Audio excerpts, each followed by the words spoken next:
Hey, my name is Kyle Sherling. I'm coming to you from a little town in East Texas called Nacogdoches.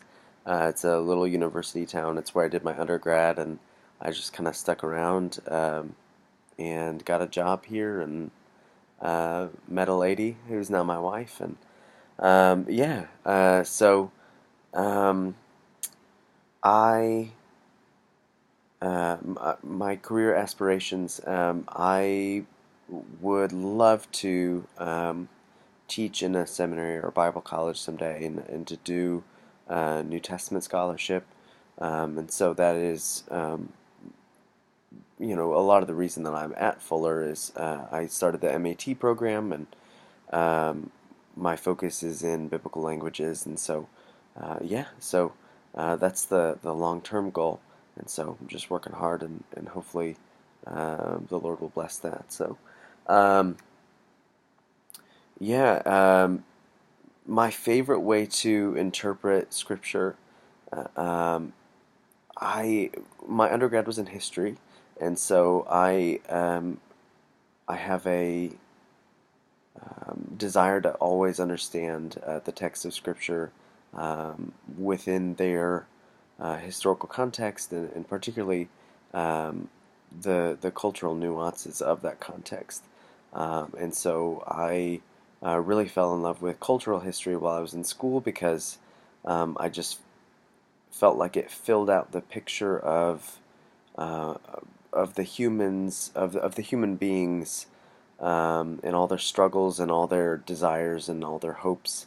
It filled out that picture of who they actually were in that context, and so um, I love historical criticism, and I've also found at least some benefit in social scientific criticism.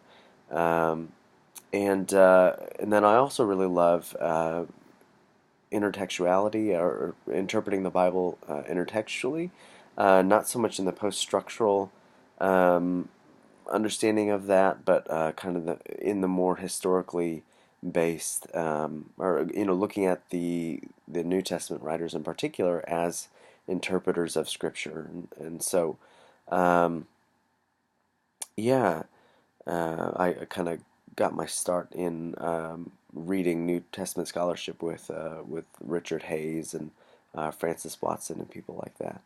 I guess some really big questions that I have that concern biblical interpretation have to do with moving from exploring the world behind the text, um, into really interpreting scripture in front of the text. And so I would really love to understand how to move more smoothly between those things. So I teach the Bible to people who are never going to pick up a work of biblical scholarship, critical scholarship, and so I'd um, really love to know how to kind of put the tools in their hands to still do the necessary work behind the text, or at least have some necessary knowledge of behind the text without getting too bogged down in the details, and really losing the practical application of it. So yeah, those are some questions that I have. So I'm looking forward to a good semester with you guys.